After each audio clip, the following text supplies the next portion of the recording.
할렐루야. 오늘도 함께 하시는 주의 은혜와 평강이 여러분 가운데 충만하기를 기원합니다.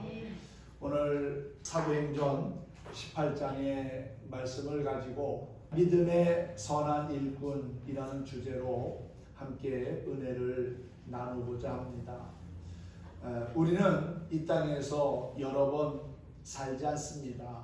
한 번을 살기 때문에 일생이라고 하지요.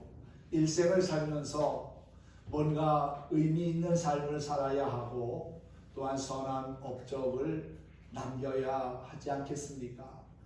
우리가 믿음의 선한 일꾼이 되어서 좋은 삶의 결과물을 남기고 또한 그것을 우리의 후손들이 이어간다면 참 좋을 것 같습니다. 오늘 말씀을 통해서 우리 스스로가 하나님이 기뻐하시는 믿음의 선한 일꾼이 되고자 결단하고 다짐할 수 있으면 좋겠습니다. 사람의 가치는 얼마나 될까요? 여러분의 가치는 얼마나 되십니까? 물건은 돈으로 가치를 매길 수 있지만 사람은 물건처럼 가치를 따질 수 있는 존재가 아닙니다. 왜냐하면 사람은 하나님께서 하나님의 형상을 따라 지음을 받게 하셨고 또 하나님의 자녀이기 때문입니다.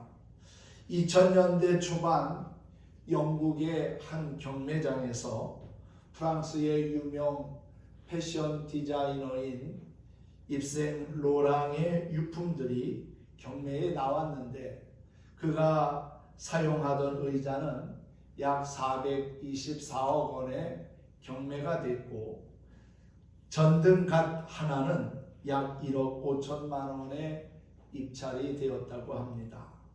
당시 경매를 두고 신문에서 이런 기사가 올라왔습니다. 왜 사람들은 유명인의 소장품에 그렇게 열광을 하는가? 흔히 볼 수 있는 의자이고 전등에 씌워 놓는 가실 뿐인데 사람들은 왜 그렇게 어마어마한 가격을 주고 그것들을 가지려고 했을까요? 이유는 단 한 가지입니다. 그 물건의 주인이 세계적으로 유명한 디자이너였기 때문이라는 겁니다. 그냥 흔한 의자와 전등갓이 아니라 유명한 누군가의 의자였고 또한 유명한 디자이너의 전등갓이었기에 특별함에 사람들은 어마어마한 돈을 지불한 것입니다. 우리는 하나님의 자녀입니다. 이렇게만 말하면 평범하게 보이지만 하나님의 입장에서 보면 우리는 평범한 자녀가 아니라 하나뿐인 아들 예수 그리스도를 주고 죄에서 구해낸 특별한 자녀라는 사실이지요. 예수님의 십자가로 구원한 사람들이라고 하는 가치는 물건의 가격을 매기듯이 측량할 수조차 없는 특별한 가치입니다. 측량할 수 없는 하나님의 사랑을 받고 있는 존재임을 우리는 기억하고 늘 범사에 감사하며 살았으면 좋겠습니다. 여러분은 하나님의 자녀이며 그 무엇과도 비교할 수 없는 특별한 존재라는 사실을 기억할 수 있기를 바랍니다. 일제 식민지 때 경북 안동에서 파라코로 이름을 날린 김용환이라는 사람이 있었습니다. 파라코는 집안의 재산을 거덜내는 남봉꾼을 의미합니다. 그는 노름을 아주 좋아했습니다. 안동 일대의 노름판은 어디든지 꼭 끼었고 마지막 배팅을 즐겨해서 새벽에 모든 판돈을 걸고 승부를 던졌습니다. 그가 이렇게 노름을 해서 잃은 재산은 현 시세로 약 200억 원 정도가 된다고 합니다.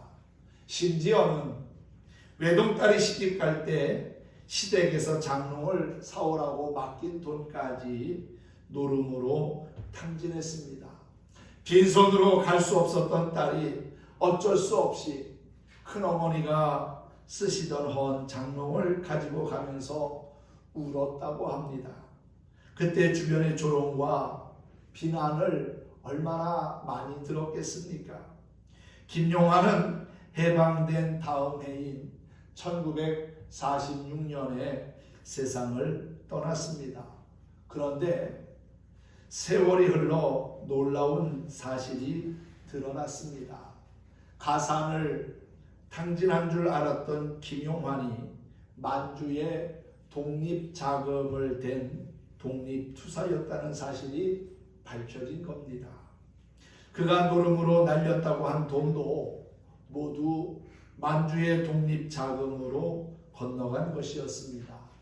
노름꾼으로 철저하게 위장한 삶을 살아야만 일제의 눈을 피해 나라의 독립을 위해서 모든 것을 바쳐 일할 수 있었던 것입니다. 그에게는 노름꾼, 주색잡기, 파라코라는 어떤 불명예도 중요하지 않았습니다. 그래서 가족에게도 알리지 않고 나라의 독립을 위해 자신의 모든 것을 바칠 수 있었던 겁니다. 독립을 위해 남봉꾼과 노름쟁이라고 하는 수치와 모욕을 받으며 삶의 모든 것을 바친 그는 이 나라의 독립의 한 역사를 감당한 진정한 일꾼이었다는 사실이지요. 도움을 받는 일도 기쁘지만 도움을 줄 수 있다는 것은 더 많은 기쁨이 있습니다. 누군가에게 도움이 되고 희망이 되고 기쁨이 된다면 정말 좋겠습니다. 한번 살다 가는 인생이기에 뭔가 우리의 삶에 좋은 업적을 남겨야 하지 않겠습니까? 사람들이 알아주든 알아주지 않든 간에 선한 일에 힘쓰다 보면은 결국 역사가 그것을 평가할 날이 반드시 올 것이라는 사실이지요. 김용환이라고 하는 사람이 살아있을 때는 노름꾼이로 파라코라고 사람들이 놀리고 조롱했지만 그는 결국 나라의 독립을 위해서 자신의 모든 재산을 그렇게 독립자금으로 쓰게끔 한 이 나라의 선한 일꾼이었다는 것을 우리는 기억해야 할 것입니다. 구슬이 성알이라도 꿰어야 보배라고 하는 속담이 있지요. 이는 아무리 좋은 것이라도 쓸모있게 만들어 놓아야 가치가 있다는 말입니다. 우리는 오늘의 말씀을 통해서 인간적인 재능이 뛰어난 한 인물이 위대한 복음의 사역자로 변화해가는 과정을 볼 수가 있습니다. 일반 사회에서도 어떤 분야에 크게 기여하고 성공하기 위해서는 자신의 잠재된 역량을 최대한 갈고 닦는 과정이 필요합니다. 그러나 복음의 일꾼이 되기 위해서는 이러한 인간적인 재능과 노력 이상의 그 무엇이 요구됩니다. 그것은 곧 이 모든 것을 복음의 확장을 위하여 도구로 기꺼이 사용하고자 하는 겸손과 순종의 자세라는 것이지요.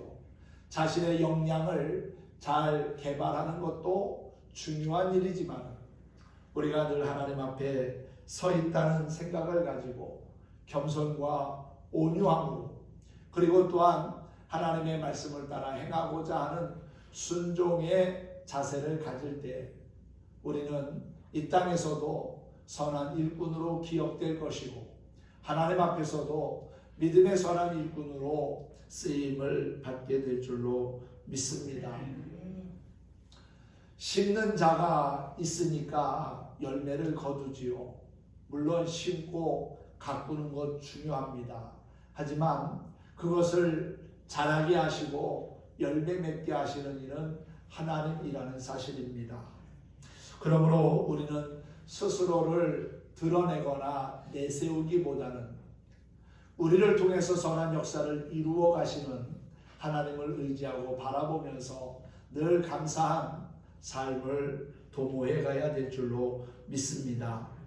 오늘 본문에서 소개하고 있는 바울의 동역자이며 복음의 선한 일꾼인 아볼로라고 하는 사람, 어떤 사람일까요? 그는 오늘 말씀 가운데 보면 알렉산드리아에서 태어났다고 소개하고 있고, 또한 언변이 좋고 성경에 능통한 자라고 소개하고 있습니다.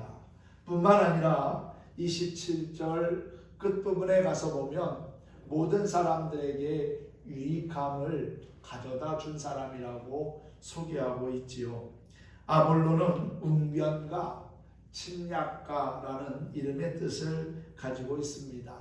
그리고 알렉산드리아 출신의 유대인이고 구약 율법에 아주 정통한 학자였습니다. 그리고 고린도 교회를 이끌어가는 영적 지도자이기도 했습니다. 일찍부터 주의 도를 배워 복음 전파에 주력한 것을 보면 하나님의 말씀을 누구보다도 참 많이 사랑한 사람이라고 볼 수가 있고요. 또 당대에 뛰어난 학자요, 구약에 정통한 설교자이면서도 이름도 없는 브리스길라와 아굴라 부부에게 복음을 배운 것으로 봐서 매우 겸손하고 또 배움에 대한 열심이 남달랐다는 것을 알게 됩니다. 유대인의 핍박이 극심했던 당시의 상황에서도 아랑곳하지 않고 회당에서 담대하게 복음을 증거한 것으로 볼 때 열정적이고 또한 용기를 가진 사람이라고도 평가할 수 있을 겁니다. 브리스길라와 아굴라의 가르침을 받고 예수가 그리스도라고 하는 사실을 증거하며 사람들 앞에서 유대인들과 변론하여 이긴 것으로 봐서 뛰어난 설교가이며 변증가라는 것도 알 수가 있습니다. 자신의 의사와는 상관하지 아니하고 고린도 교회에서 아볼로파가 형성된 것으로 봐서 다재다능하는 인격적인 존경을 받는 사람이라는 것을 알 수가 있습니다. 고린도 교회를 개척한 사람은 사도 바울입니다. 하지만 그 교회를 이끌어갔던 리더는 아볼로였습니다. 고린도 교회는 신약 성경에 나오는 교회들 가운데 아주 문제가 많은 교회였습니다. 그래서 그 교회 안에 4개의 당파가 형성될 정도로 문제가 심각했는데 예수님을 따르는 사람들이 한 무리를 지어서 그리스도파라고 정했고, 그리고 또 사도 바울을 추종하는 사람들이 바울파라고 형성을 하고, 또 당시에 교회를 이끌어가던 아볼로를 추종하는 사람들이 아볼로파를 형성을 하고, 또 예수님의 수제자였던 초대교회의 수장 베드로를 좋아하는 사람들이 또 베드로파를 만들어서 서로가 시기하고 갈등하는 모습을 이 고린도 교회는 보여주고 있습니다. 그 가운데 한 파가 바로 아볼로파입니다. 아볼로 스스로가 나를 추앙하고 높이라고 해서 그렇게 만들어진 게 아니라는 거지요. 그냥 그 고린도 교회 안에 있는 사람들이 서로 시기하는 마음을 갖다 보니까 자연스럽게 파가 만들어지고 그 파 가운데 하나가 아볼로파였다는 겁니다. 그만큼 아볼로를 추종하고 존경하는 사람들도 많이 있었다는 겁니다. 그 아볼로라고 하는 사람은 어떤 사람이었기에 성경에서 좋은 일꾼으로 평가하고 있을까요? 아볼로는 무엇보다도 준비된 사람이었습니다. 하나님은 아무나 쓰시지 않습니다. 준비된 사람, 하나님의 말씀으로 자신을 거룩하게 다져놓은 사람을 통해서 구원의 역사를 이루시고 또한 선한 역사들을 만들어 가신다는 사실입니다. 구약에 기록된 이스라엘의 역사를 살펴보면 하나님은 필요한 시기마다 당신의 종들을 택하시고 일꾼으로 세우신 사실을 알 수 있습니다. 출애굽의 대장정의 시기에 세움을 받은 모세가 그랬고, 통일왕국의 기반을 구축할 시점에 세움 받음을 입은 다윗이 그러했습니다. 뿐만 아니라 이스라엘 백성이 타락하여 하나님으로부터 멀어질 때면 하나님은 선지자를 보내셔가지고 그들의 마음을 돌이키게 하셨지요. 이스라엘의 가장 영적 암흑기에 혜성과 같이 나타난 선지자가 바로 엘리야와 엘리사 아닙니까? 그러한 사람들을 통해서 하나님은 놀라운 구원의 역사들을 이루어 가셨다는 사실입니다. 또한 오랜 동안의 포로 생활을 청산하고 대망의 예루살렘 귀환에 오를 무렵에는 스룹바벨이나 에스라 또는 느헤미야 같은 일꾼들을 보내셨습니다. 그러한 사람들을 그냥 하나님이 보낸 게 아닙니다. 그들로 하여금 하나님의 일을 감당할 수 있는 자격을 갖출 수 있는 훈련과 연단의 시간을 갖게 하시고, 그래서 하나님의 선한 일꾼으로 사용하셨다는 사실이지요. 이처럼 하나님은 인류 구속의 역사를 주도적으로 이끌어 가시되 혼자 이끌지 아니하시고 사람들 가운데 필요한 일꾼을 택하셔서 훈련시켜서 그들을 통하여 일을 행하셨다는 겁니다. 오늘 본문에 나오고 있는 아볼로라고 하는 사람 역시 그러한 사람들 중에 하나라고 볼 수 있습니다. 아볼로는 누구보다도 헬라 문화에 아주 익숙해 있었고, 또한 헬라 학문에도 능통한 그러한 모습을 가졌기에 아마도 이방인들에게, 특히 고린도 사람들에게 복음을 전하는데 아마도 설득력이 더 있었을 거라고 여겨집니다. 또한 구약 성경에 관한 지식이 깊었기에 복음의 진리를 들었을 때 그만큼 빨리 그리고 깊이 있게 받아들일 수 있었을 거라는 사실이지요. 성경에 기록된 하나님의 귀한 일꾼들에 관한 이야기를 보면 그들이 하나님의 일꾼으로 성장하기까지 수많은 우여곡절과 시행착오가 있었던 것을 보게 됩니다. 믿음의 조상인 아브라함, 그냥 자고 일어났더니 하루아침에 믿음의 거장이 된 게 아닙니다. 75세에 하나님의 부르심을 받고 그가 100세의 아들 이삭을 얻기까지 25년 동안 그는 많은 훈련과 연단의 시간을 보내야만 했습니다. 쉽지 않은 시간이었을 겁니다.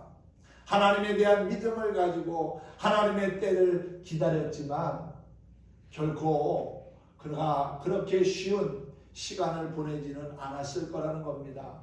그도 인간인데 마음에 갈등이 없었겠습니까? 의심이 없었겠습니까? 하지만 그러한 자신의 연약한 감정들이 드러날 때마다 아브라함은 하나님의 약속을 붙잡았고 그 약속이 자신의 삶을 통해서 이루어질 것이라는 확신을 가지고 이겨나갔기에 믿음의 거장이 될 수 있었던 것이라고 믿습니다. 우리도 마찬가지입니다. 우리가 믿음 생활함에 있어서 한 해, 두 해 했다고 해서 우리의 믿음이 갑자기 확 올라가고 뚝 떨어지고 하는 것 결코 아닙니다. 꾸준하게 빨리 가지는 않다 할지라도 믿음을 가지고 하나님과의 영적인 시선을 맞추고 주님이 이끄시는 거룩한 삶에 나의 삶을 맡기고 의지하며 지내다 보면 하나님이 필요한 사람으로, 하나님이 쓰실 만한 거룩한 일꾼으로 성장하고 있는 자신의 모습을 발견하게 될 것이라고 믿습니다. 하나님은 그렇게 사람들을 부르시고 쓰십니다. 때로는 시행착오를 겪을 때도 있지만, 사람이기 때문에 실수하고 범죄할 때도 있지만 회개하고 돌아올 수 있는 기회를 주신다는 거예요. 위대한 다윗, 얼마나 멋진 사람입니까? 골리앗을 한 방에 쓰러뜨린 사람입니다. 그리고 하나님 마음에 합한 사람이라고 그렇게 평가될 정도로 위대한 사람이었습니다. 그런데 그가 어떠한 죄를 범했습니까? 자신의 부하인 우리아를 전쟁터에 내보내고 그의 아내인 밧세바를 취하지 않았습니까? 그것이 결국 드러나니까 전쟁터에 내보내서 부하를 죽게 하고 자신의 죄를 감추려고 하지 않았습니까? 그런데 나단 선지자의 책망을 듣고 그는 회개하고 돌이킵니다. 간음죄를 범하고 사람을 죽인 살인죄를 범했습니다. 어찌 보면 용서받지 못할 큰 죄인이지요. 그런데 자신의 죄가 드러났을 때 그는 그것을 숨기지 아니하고 하나님 앞에 회개했습니다. 회개할 기회가 주어졌을 때 회개하는 것도 은혜고 축복의 길로 나아갈 수 있는 지름길입니다. 회개할 기회가 주어졌는데도 불구하고 회개하지 아니하면 영원한 멸망으로 가겠지만 회개하고 돌이키면 하나님은 다시금 일어날 수 있게 하시고 또한 하나님의 필요한 일꾼과 도구로 쓰임받게 하신다는 겁니다. 성경에 기록된 많은 믿음의 사람들이 그와 같은 과정을 지나왔습니다. 과정이 없이 결과가 그냥 만들어지는 것은 아니지요. 신구약의 인물들 가운데 하나님의 준비된 그릇이라는 측면에서 부각되는 인물로는 모세와 사도 바울을 생각해 볼 수 있습니다. 이스라엘의 인구가 급증하는 것을 두려워한 애굽의 왕이 히브리인 남자아이를 제거하는 정책을 펴는 상황에서 모세가 극적으로 살아남아 애굽 왕실에서 성장을 했습니다. 그리고 그에게는 이 성장기 때 익힌 지도자적 자질과 애굽에 관한 정보들이 아마도 출애굽을 이끄는 과정에서 큰 도움이 되었을 거라고 여겨집니다. 하나님은 이스라엘을 애굽에서 건져내려고 하는 아주 큰 계획을 가지셨고 그리고 그 계획의 한 부분을 감당할 사람을 택하셨는데 그것이 바로 모세였다는 것이지요. 그래서 모세를 애굽의 왕궁에서 자라게 하시고 그 나라의 모든 문화와 문물을 익히고 배우게 하셨다가 결국은 하나님의 때에 그를 다시금 애굽에 보내가지고 이스라엘 백성들을 출애굽 시키신 겁니다. 우리가 생각할 수도 없는 상상할 수도 없는 방법을 가지고 하나님은 하나님의 위대한 역사들을 이루어 오셨고 또 앞으로도 이루어 가실 거라고 믿습니다. 사도 바울은 가말리엘의 문화에서 구약과 또한 유대교에 관한 철저한 교육을 받았기에 예수 그리스도의 복음을 구약 성경과 자연스러운 맥락에서 그토록 명쾌하게 재조명을 한 것으로 보여집니다. 또한 헬라 사상에도 능숙하여 이방인의 사도의 직분을 효과적으로 감당할 수 있었을 겁니다. 이처럼 하나님은 그 뜻대로 부르심을 받은 자들에게 모든 것이 합력하여 선을 이루게 하시는 분입니다. 따라서 우리들도 각자에게 주어진 달란트가 무엇이고 또 자신에게 주어진 하나님의 뜻이 무엇인지를 분별하여 하나님의 귀한 그릇으로 쓰임받도록 해야 할 것입니다. 어떤 사람은 자신의 재능과 처지를 전혀 고려하지 않고 무조건 큰 일만, 특별한 일만 고집하고 또 그렇게 하는 것이 온전한 헌신인 양 착각하는 경우도 있습니다. 그러나 하나님께 쓰임받는 그릇의 종류와 색깔은 다양하다는 것이지요. 하나님은 큰 그릇만 사용하시는 분이 아닙니다. 별 볼 일 없는 작은 그릇, 질그릇일지라도 그 그릇이 깨끗하면 그 그릇이 준비되어 있다면 얼마든지 그 그릇을 사용하시는 분입니다. 다만 한 가지 공통적인 것은 그 모든 그릇들은 한결같이 하나님의 계획과 뜻이라고 하는 옹기가마에 부어져서 겸손과 순종으로 단단한 그릇이 되어가야 한다는 사실이지요. 저와 여러분이 하나님의 말씀과 또한 기도로 겸손과 순종으로 하나님이 쓰시기에 합당한 그릇이 되었으면 좋겠습니다. 또한 아볼로는 누구보다도 믿음의 충고를 귀담아 들을 줄 아는 겸손한 사람이었습니다. 양약은 입에서 쓰나 몸에는 좋고 또 충언은 귀에 거슬리지만 삶의 길잡이의 역할을 한다는 말이 있습니다. 자신의 단점을 지적받거나 충고의 말을 들으면 반발하는 것이 인간의 본능입니다. 그러나 이러한 거슬리는 말들을 객관적으로 수용할 수 있는 그릇이 되어야 바로 유익한 일꾼이요 좋은 일꾼이 될 수 있다는 것입니다. 오늘 본문에 소개되고 있는 아볼로가 바로 그런 사람이었습니다. 얄팍한 자존심을 내세우고자 한다면 그도 누구 못지않게 자신을 자랑할 수 있었을 겁니다. 그러나 아볼로는 적어도 진리 앞에 자신을 객관적으로 비추어 보고자 하는 겸허한 자세를 지니고 있었습니다. 당대의 뛰어난 학자였습니다. 또한 구약에 정통한 인물이었지요. 그런 그가 천막 제조업자인 브리스길라와 아굴라 부부에게 복음의 도를 배웠다고 하는 사실은 오늘날 자신의 신분이나 지위 때문에 오히려 복음을 쉽게 받아들이려고 하지 않는 많은 지식인들에게 시사하는 바가 크다고 할 수 있습니다. 만일 아볼로에게 이 같은 배우려고 하는 겸손함이 없었다면 그는 내내 복음의 진술을 깨닫지 못했을 겁니다. 자신의 목소리만 주장하는 종교적 독서는 자기 자신을 객관적 위치에 두지 못하게 만들며 나아가 다른 사람에 대한 배타적인 감정을 부채질할 수 있습니다. 오직 내 교회만 주장하는 폐쇄성은 주님이 피 흘려 세우신 교회를 인위적으로 분리시키려고 하는 잘못을 행할 수도 있다는 것입니다. 그리스도 앞에 자신을 부단히 복종시키는 자세야말로 하나님이 기뻐하시는 선한 일꾼의 모습이라고 믿습니다. 그리고 아볼로는 누구보다도 오직 한 길만을 갔습니다. 복음의 길, 구원의 길로만 나아갔다는 것이지요. 젊었을 때부터 한 가지 목표를 위해서 초지일관 전진하면 말년에 이르러 좋은 결실을 맺게 됩니다.